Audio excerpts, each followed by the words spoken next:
Good evening. Would everyone please rise for the regular monthly meeting? Dear Heavenly Father, we come to you this evening to ask for your blessing upon those who have been impacted by the flooding in the Baton Rouge and Lafayette areas in the last 2 weeks.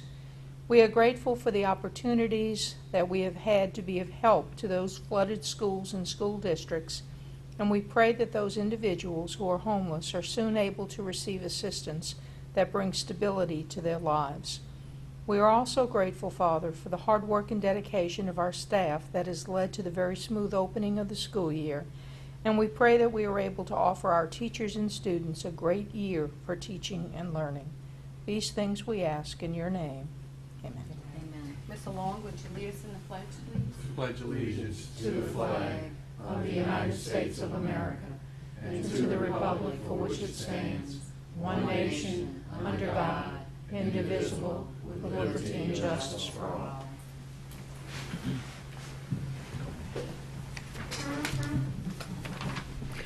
Roll call, please, Ms. Boche. Mrs. Acevedo? Here. Mr. Campbell? Here. Dr. Kraft? Mr. Egan? Mrs. Lemoyne? Here. Mr. England? Mrs. Dysart? Here. Dr. Lewis? Mr. Long? Here. Mrs. Nikosha? Here. Mr. Warner? Here. Thank you, Ms. Boche. First item on the agenda are community concerns. Has anyone signed up? No? Thank you, Ms. Benson. Okay, next item is a motion to incorporate the report of the general committee meeting into the minutes of the August regular monthly meeting. There's a motion by Dr. Lewis, seconded by Dr. Kraft. Any discussion? There being none, please cast your votes. Motion passes 11-0. Thank you. Next item are personnel changes for August 2016. And we have Mr. Granberry with us. Good evening. Good evening. Good evening, Mr. Granberry. We've highlighted the new additions since the last meeting.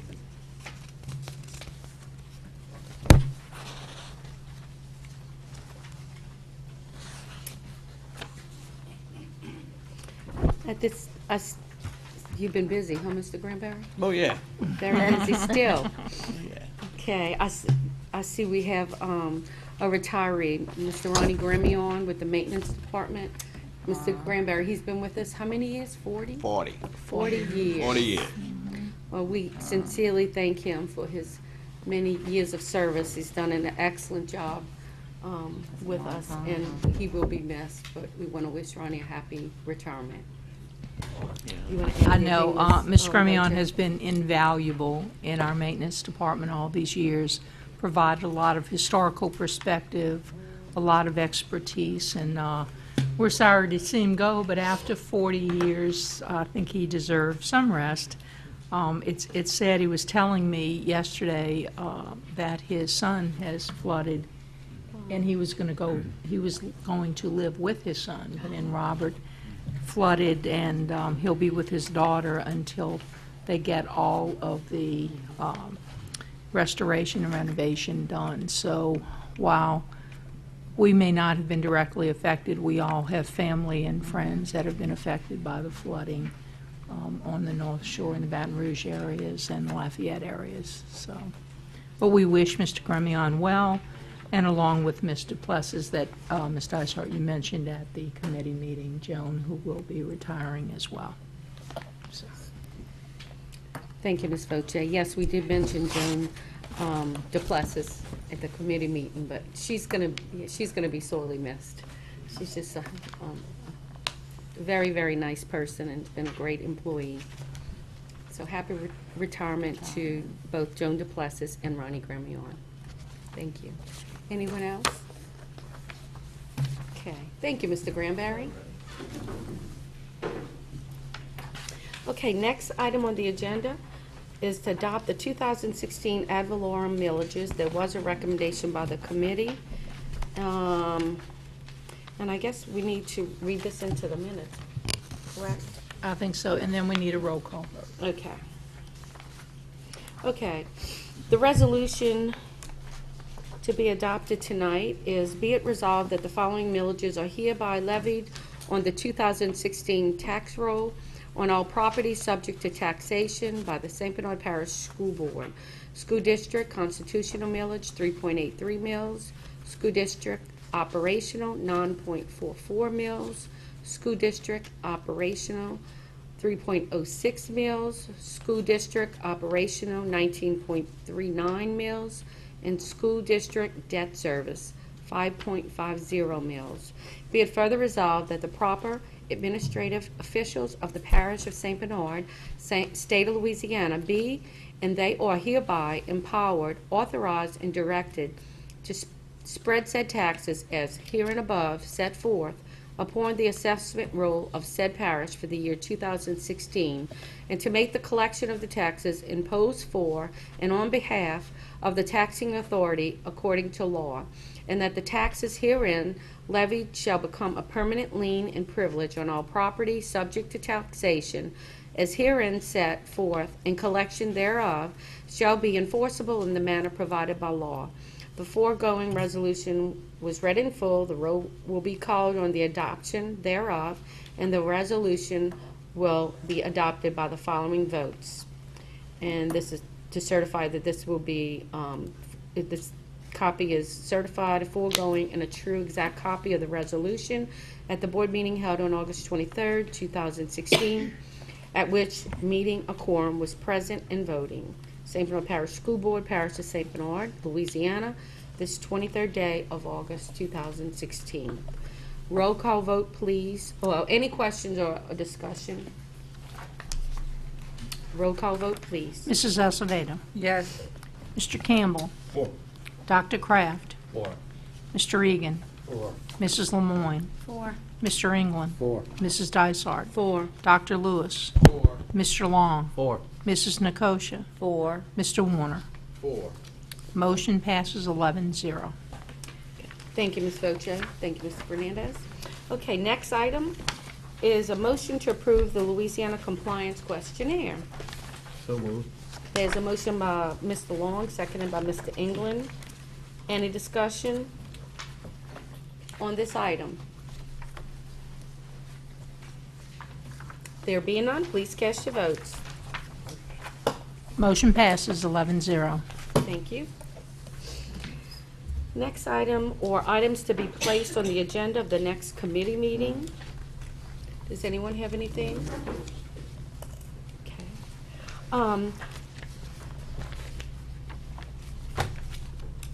Ms. Voce, you had mentioned in your prayer, and then afterward, our heartfelt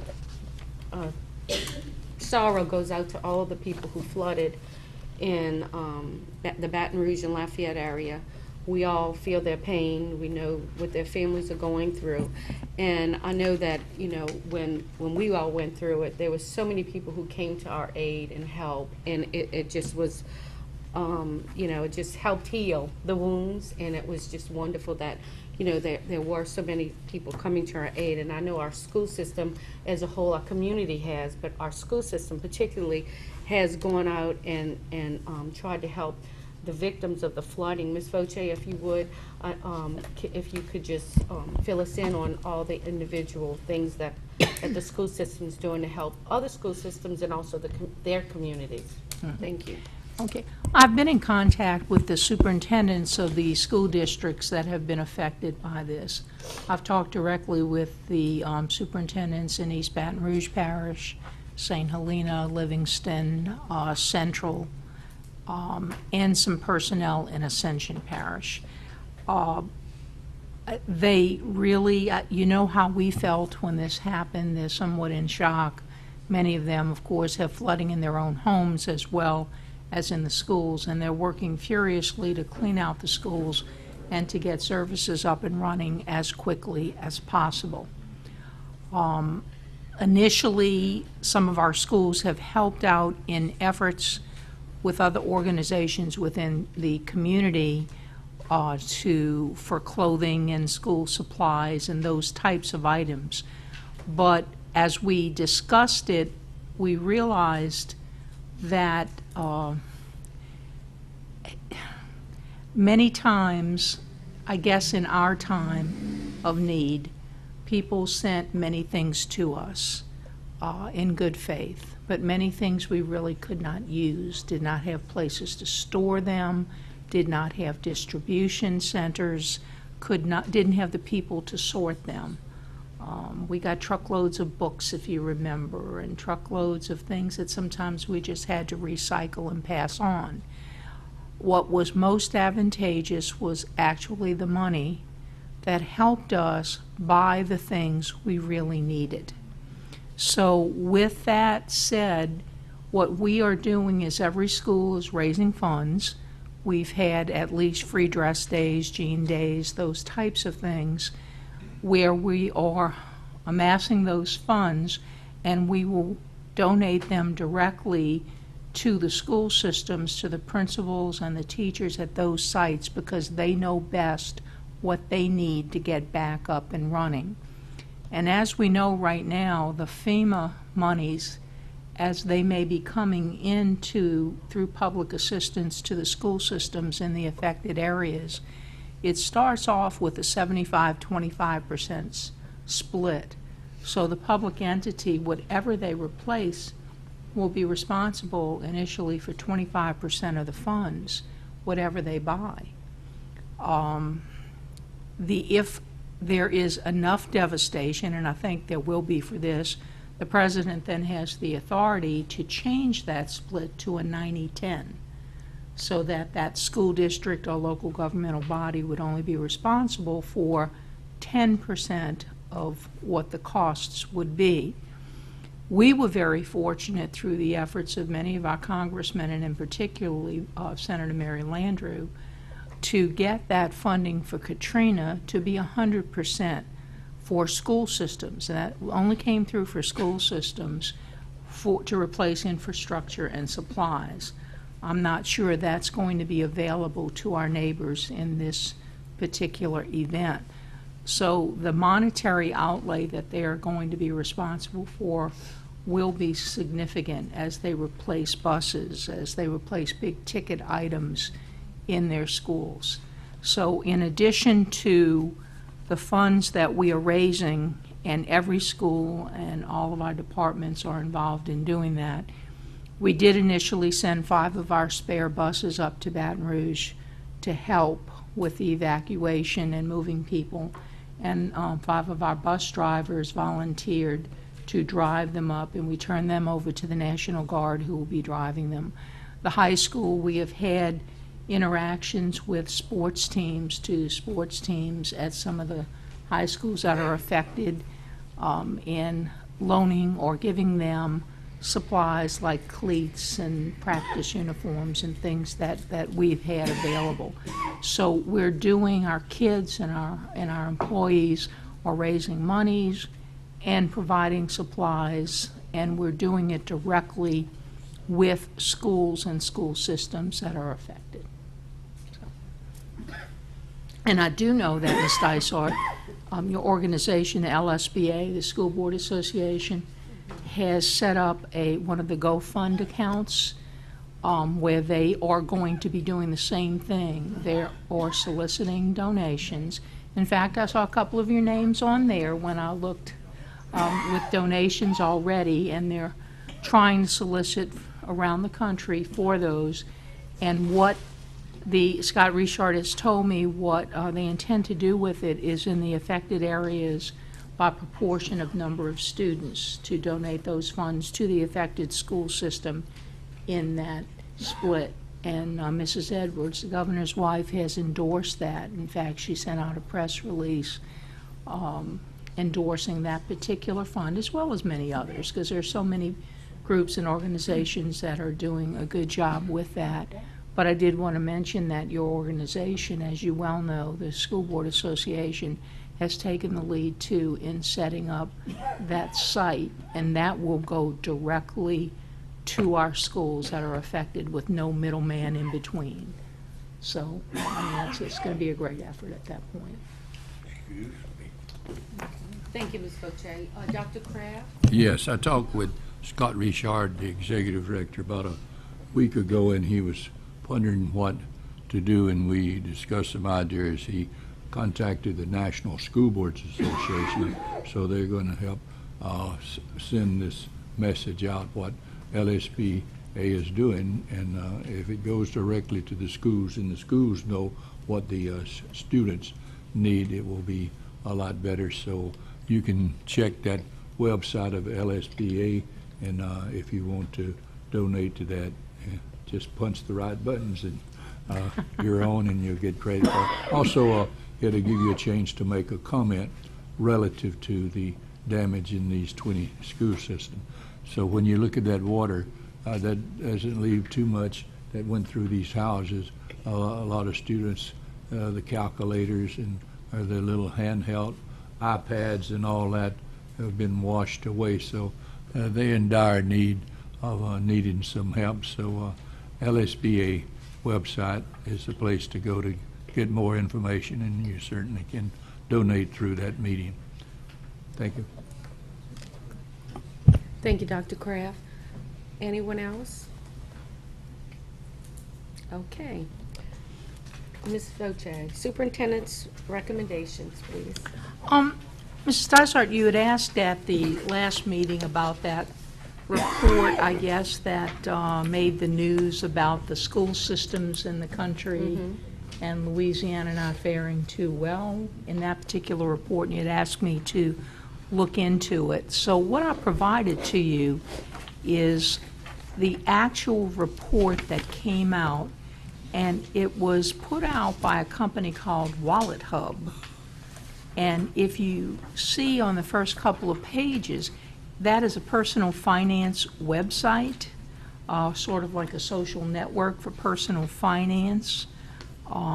It provides credit scores for people, and it's also branched off, and it's done a lot of the best and the worst, states that have the fattest people in the nation, states that have, you know, all kinds of different reports that really have nothing to do with finance. And one of them was the best and the worst school systems. As you can see, there are some agencies that have objected to their studies as maybe not being quite as comprehensive as they should be. So, and in fact, the person who has done it. The first 3 pages are something about the organization itself, and you can pull it up on the internet if you so wish. Behind it is the actual report, and as you read through it, it has those states ranked that they consider best and worse. It shows you the, quote, experts that they may have consulted a little.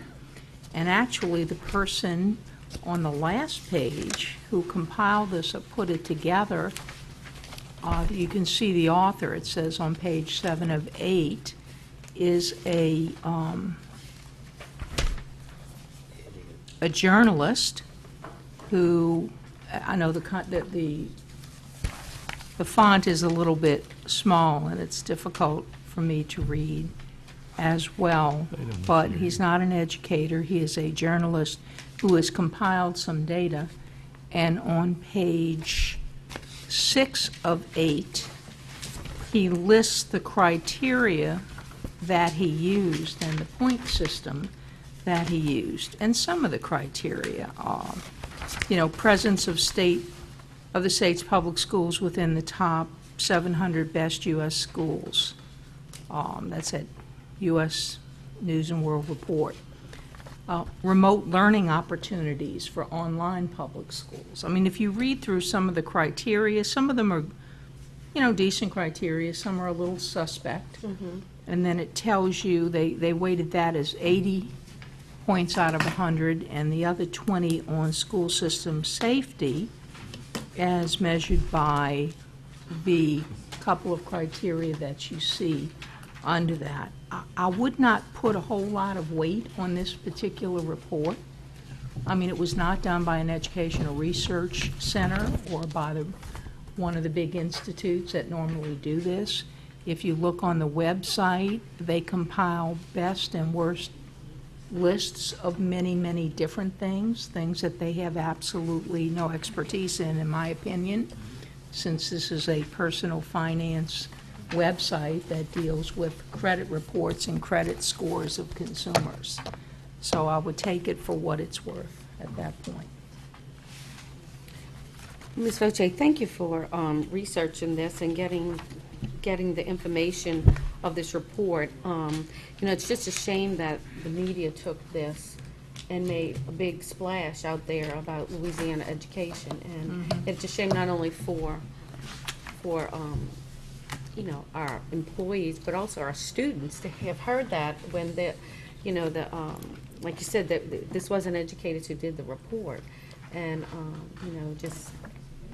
it's just such a shame.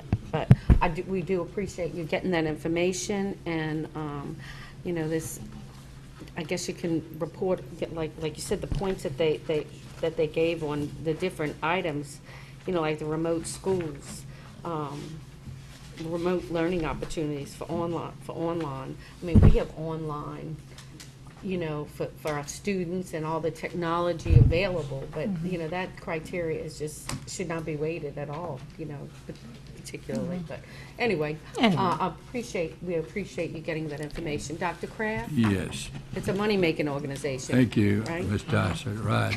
And sometimes it depends on who paid for the research in this case, and they can maneuver the outcomes. But let me tell you about Wikipedia. Any group can go in there and change the information. They're not protected. They can be hacked so easily. They do not have any protection or firewall to do this. So you never know when the outcomes, how they've been manipulated with this. And Wallet Hub, as it's been initiated, they are not a professional group for educational. Phi Delta Kappa, you get something from them. They've done the time. They put the research techniques in to make it valuable, and that's the things that you want to depend on. Someone that has some credence, educational credence for doing the research. This is not worth the paper it's printed on. Thank you, Dr. Kraft. So the word I was trying to use earlier is it's not a credible organization in education, right? Yeah, that's Well, it's not a recognized educational institution, nor is it a recognized research institution that people would look to for, to feel that it is a valid report. So it's a personal finance website doing credit reporting, credit monitoring, and more of a social network that someone, they come up with these best and worst lists of it. If you go to their actual website, I was just amazed to see how many of those they compiled. So. Thanks again, Ms. Voce. Anything else on the superintendent's recommendations? No, I think, we're very, like we said, we're very fortunate. We've had a smooth opening, a wonderful opening, and our half of our kindergarten kids reported last week, and today half of our 4-year-olds reported. Tomorrow the other half, and then we will be in total operation on Thursday for all students pre-K through 12. So it's been a great opening. Great. Oh, and thank you, Mr. England. Our Day of Reflection breakfast is Friday morning at 8:30 at the 9th Grade Academy Gymnasium. We still have some tickets left. If people wish to come, they're $10. You can call the school board office and ask for Shelby, and she'll be happy to arrange seating for you at the breakfast. It'll be a wonderful gathering of the community on Friday morning. And I think Friday evening we have the football jamboree at the high school, so we'll be in full swing with all the extracurriculars that will be starting up. As soon as school is starting this week, we start extracurriculars as well. So Friday night football. Friday night football, high school football. Okay, great. All right, anyone else? Okay, there being no further discussion, Move we adjourn. there's a motion by Mr. Campbell, seconded by Ms. Acevedo. All in favor of the motion signify by saying aye. Aye. The meeting is now adjourned. Thank you and good night.